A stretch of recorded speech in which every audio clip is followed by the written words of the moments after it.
right, at this time, let's quickly launch our next segment. The Central Bank of Nigeria and the Bankers Committee held its maiden biannual non-oil export summit in Lagos just a few days ago. You will recall that the Bankers Committee and the CBN some months ago did launch the RT200 FX program. That's a race to generate about $200 billion for Nigeria, and it's anchored on 5 pillars. I don't have much to say. This next package will tell you more about the summit. I'll see you all again tomorrow with another guest, with another topic, with the best you can be. But that change that you want to see, I am Nancy Naji.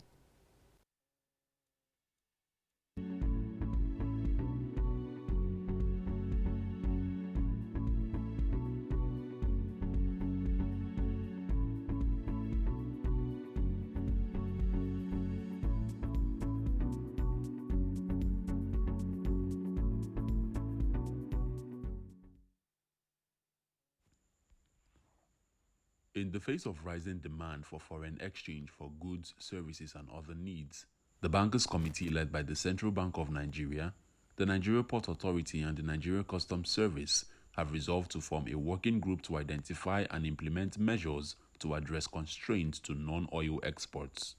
Speaking at the CBN's biannual non-oil export summit in Lagos, with the team setting the roadmap toward achieving RT200 and non-oil export for development, the Apex Bank's Governor, Godwin Emefiele, stressed that it has become more urgent for Nigeria to increase its forex and has called for players in the export ecosystem to aid seamless exports.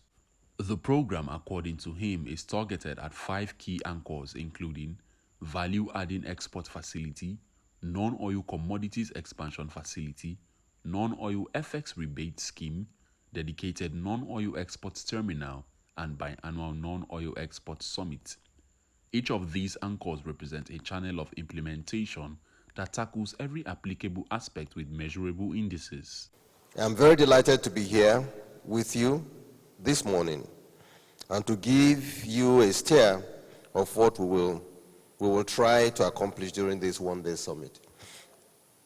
You'll recall that after the Bankers Committee meeting of February the 10th, 2022, I personally held a press conference and unveiled the race to $200 million RT200 FX program, which is an initiative of the Bankers Committee aimed at raising $200 billion in non-oil export earnings over the next 3 to 5 years. At that unveiling, I specifically stated that the program will be anchored on 5 pillars, namely value-adding export facility, non-oil commodities expansion facility, non-oil FX rebate scheme, dedicated non-oil export terminal, biennial non-oil export summit. This program was born out of the realization that most of our current sources of foreign exchange inflows have become grossly unreliable and perennially prone to exogenous vicissitudes of global economic development, and that with the grossly untapped potentials of Nigeria, there is a strong need for us to work together to diversify our FX revenue earning space to non-oil sector. For example, we have all been witnesses to the ever-changing fortunes of oil exporting countries. Even those that have been reputed to manage their oil proceeds and resources well also suffer from major shocks once oil prices begin to plummet. In order to avoid these sudden adjustments to our economic life, it is the view of the Bankers Committee to focus on strategies that can help us earn more stable and sustainable inflow of foreign exchange into Nigeria. We also felt the need to follow the best practices of other countries and ensure that we protect ourselves a little bit from factors that are beyond our immediate control. Soon after the February 2022 unveiling of the program, we issued the guidelines to give effect to one of the 5 aforementioned pillars, namely non-oil export FX rebate scheme. As you can guess, this scheme was designed to incentivize exporters in the non-oil export sector to repatriate and sell their export proceeds in the local foreign exchange market and earn a rebate to boost their income. I'm happy to inform you that after the first quarter of implementation of this scheme, we have recorded a significant increase in non-oil export repatriation and have paid eligible exporters over 2.5 billion in rebate during the first quarter. That rebate, which was only for the months of February and March, was over 3.5 billion naira. The signals and initial reactions that I received from people in trade and from the banks have shown that a lot more people who are engaged in exports, people who have found it difficult exporting and then repatriating their funds, have embraced this program, and we're happy that we are making very, very good progress in this program. During his remarks, Dr. Kingsley Obiora, Deputy Governor, Economic Policy, Central Bank of Nigeria, stated that the RT200 Non-Oil Export Summit was a promise honored by the CBN Governor, Mr. Godwin Emefiele, at the program's inception in February 2022. When comparing Nigeria's inflation rates to that of other emerging countries, Obiora stated that the country was doing well, repeating that the RT200's policy was aimed to encourage non-oil exporters to repatriate and sell their export revenues in the local foreign exchange market. Citing the core issues of the Nigerian economy to a combination of local and global factors such as the COVID-19 pandemic, delays in global logistics value chains, and local security challenges, the CBN governor voiced program.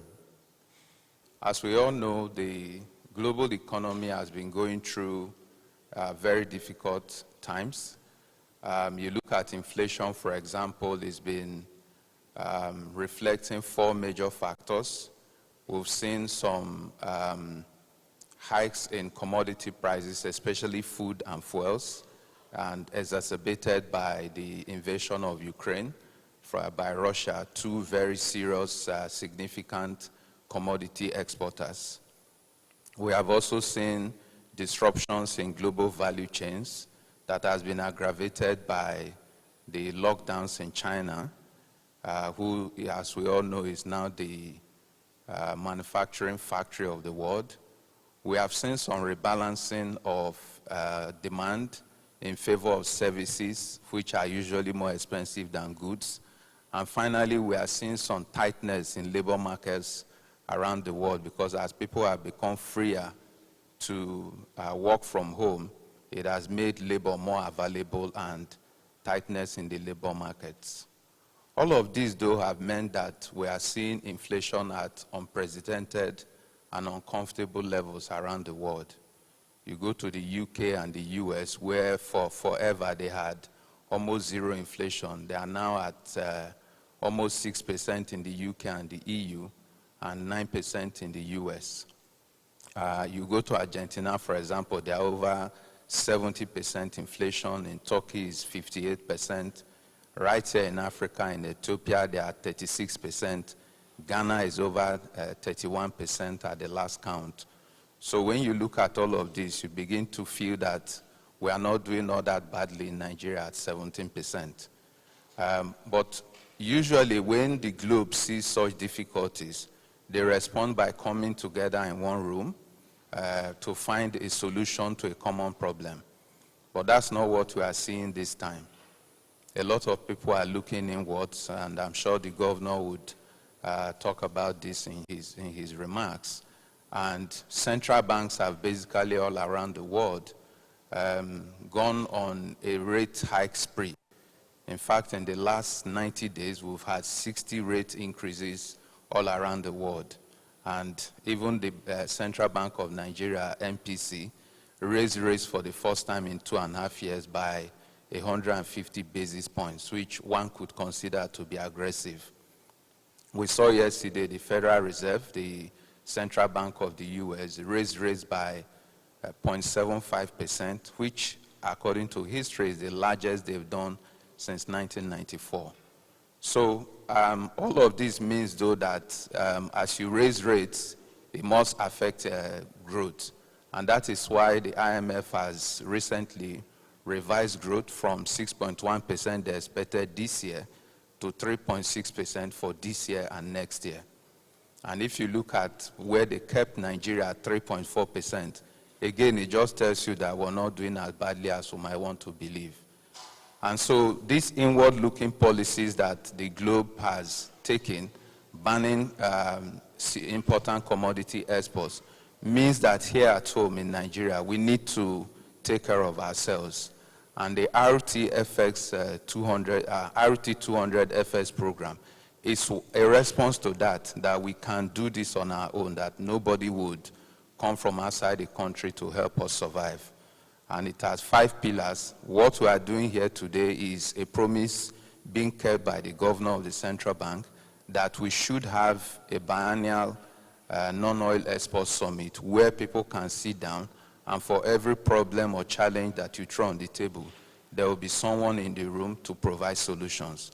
And it is my sincere hope that this is what we'll achieve today, and that we're going to harness ideas to make sure that we're able, over the next 3 to 5 years, to actually get to $200 billion in non-oil exports.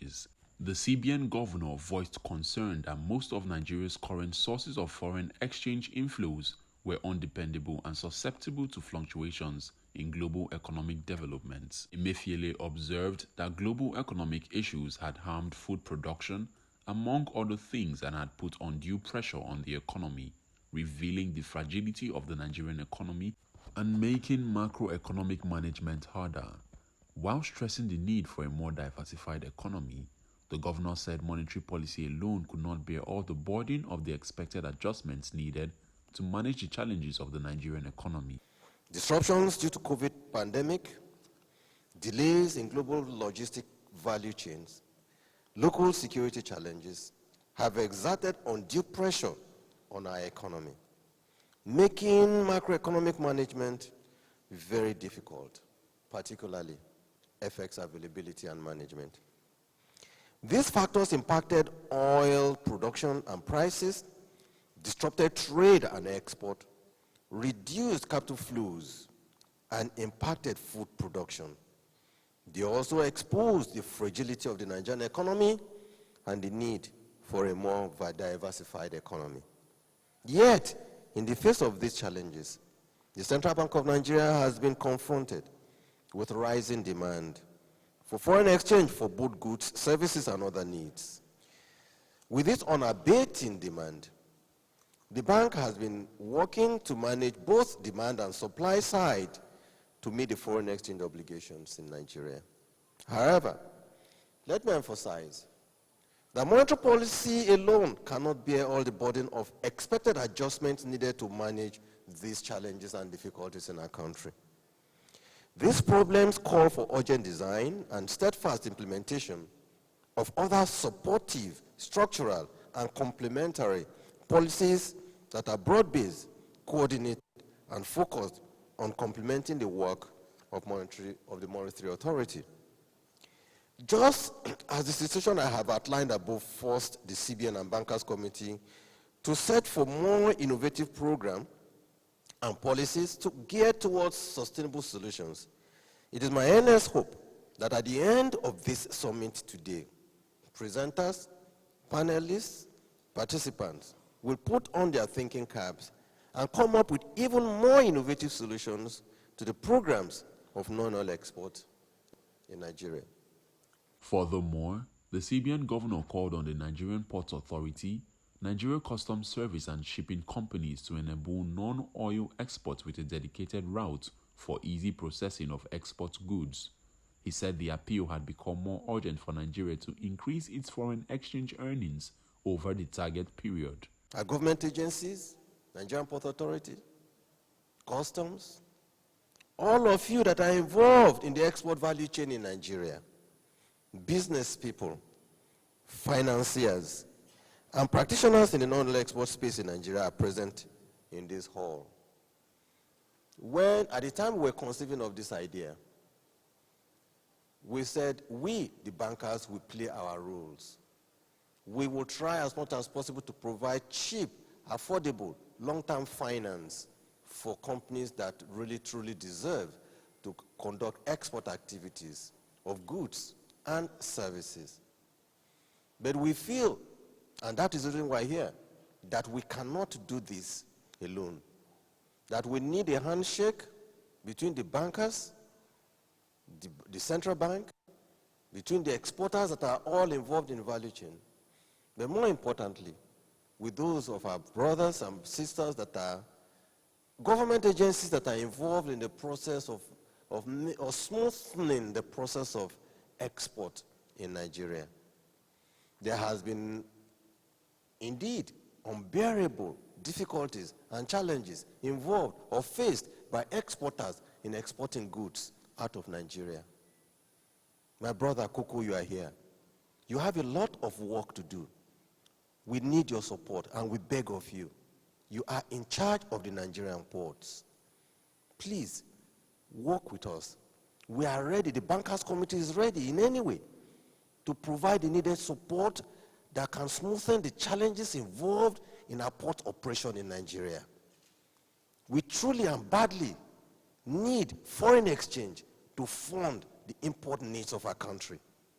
We can no longer continue as a country to depend on revenue from crude oil, where we have no control over price and quantity, where there are lots of challenges we are facing today.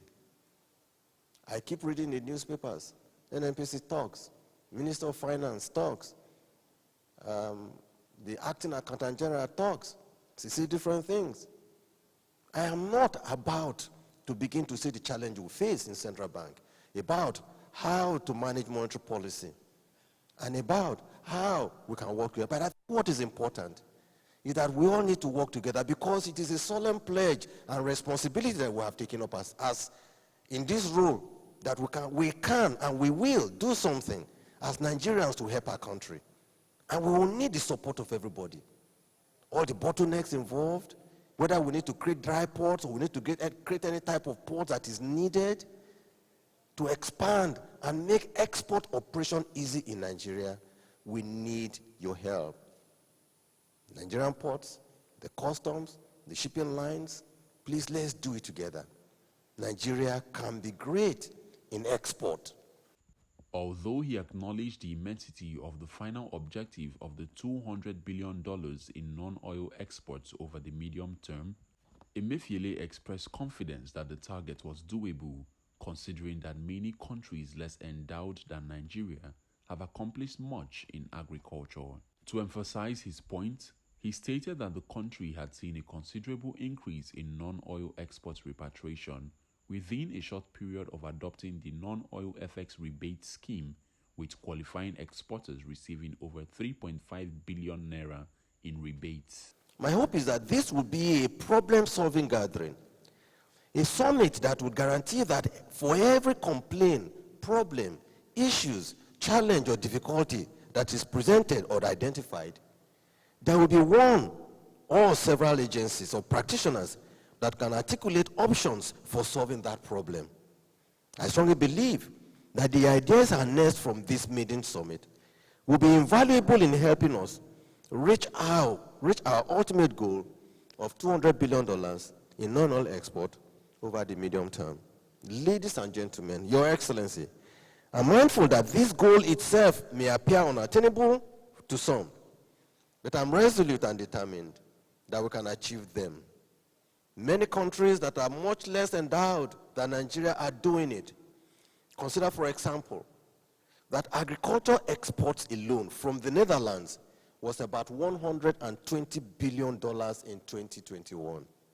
Yet, Netherlands has a landmass of about 42,000 square kilometers, which is much, much less and smaller than the landmass of Niger State alone, which sits on over 76,000 square kilometers.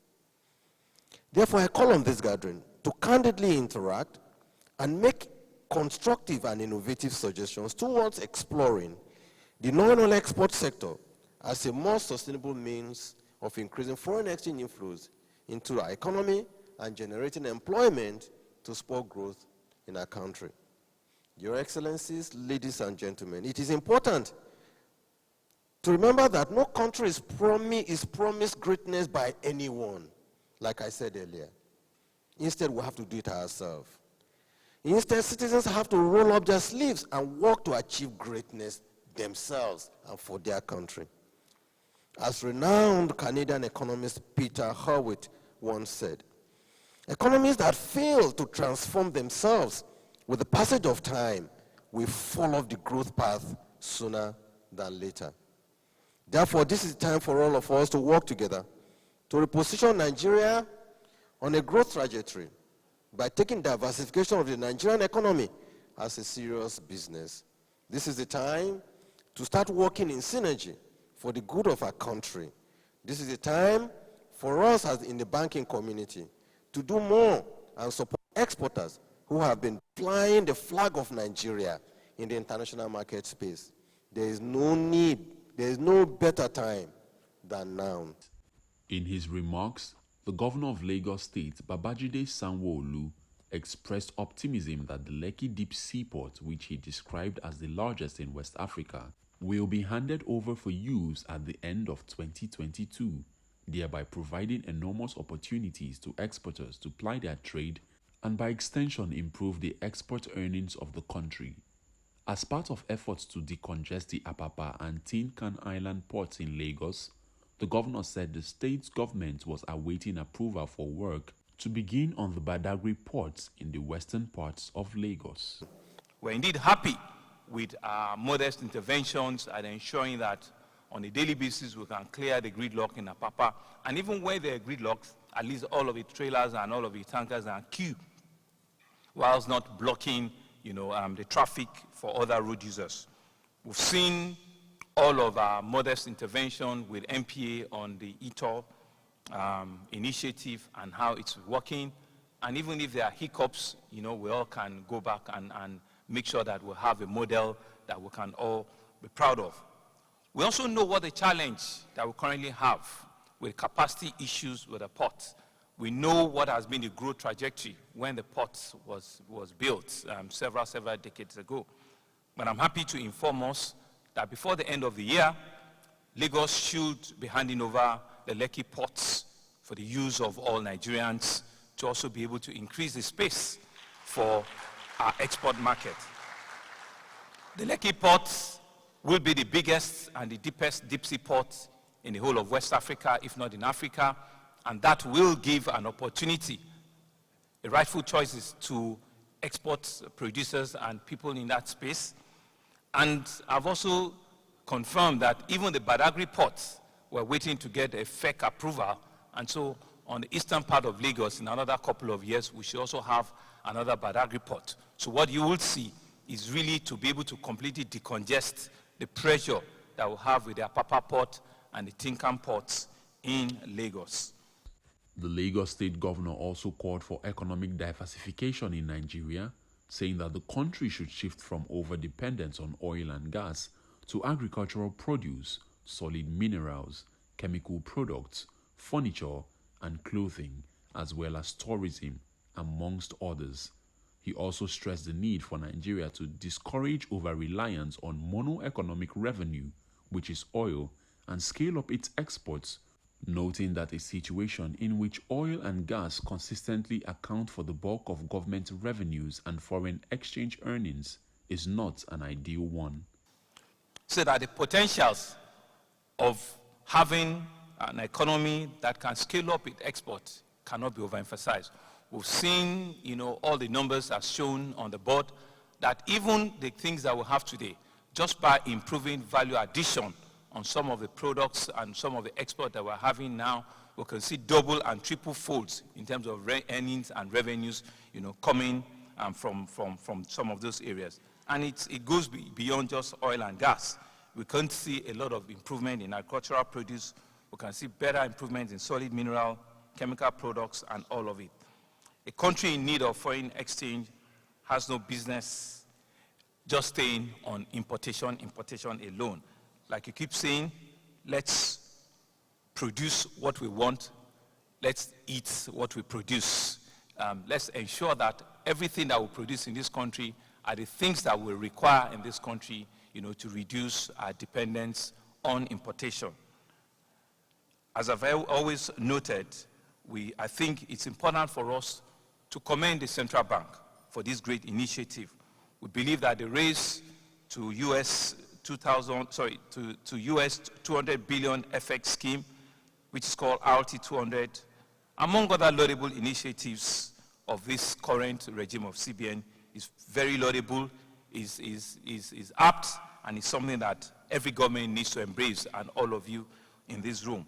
We believe it's the way to go, and like the CBN governor said, we'll begin to see an improvement in our foreign exchange earnings in the years to come.